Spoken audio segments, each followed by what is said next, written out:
ஒருபோதும் கடந்த காலத்துடைய பாவங்கள் உங்களை கவலையடைய செய்ய வேண்டாம். அதற்கு அவசியமில்லை. வாழப்போகின்ற வாழ்க்கை கொஞ்ச காலம். இந்த உலகத்தில் நீங்கள் மரணித்ததற்கு பிறகு இந்த மனிதர்கள் மறந்து விடுவார்கள். 100 ஆண்டுகளுக்கு பிறகு நீங்கள் வாழ்ந்த அடையாளமே இருக்காது. 200 ஆண்டுகளுக்கு பிறகு நீங்கள் வாழ்ந்த சரித்திரமே இருக்காது. இப்படி உலகமே உங்களை மறந்துவிடும் போது நீங்கள் ஏன் கடந்த கால பாவத்தை நினைத்து எதிர்காலத்தை அழித்துக் கொண்டிருக்கிறீர்கள்? அப்படி மனிதர்கள் உங்களுடைய பாவத்தை நினைவு கூர்ந்து கொண்டே இருந்தால்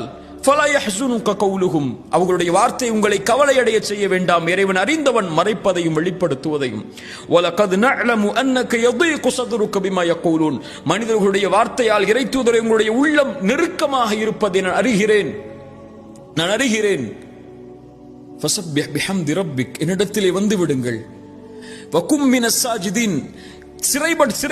சிறந்தாழ்த்தி விடுங்கள் என்று எனக்கு முன்னால், இறைவா நான் பாவம் செய்தேன் தான், நான் இதிலிருந்து வெளியே வந்து விட்டேன், நல்லவராக மாற முயற்சி செய்கிறேன், அந்த பாதையில் இருக்கிறேன்.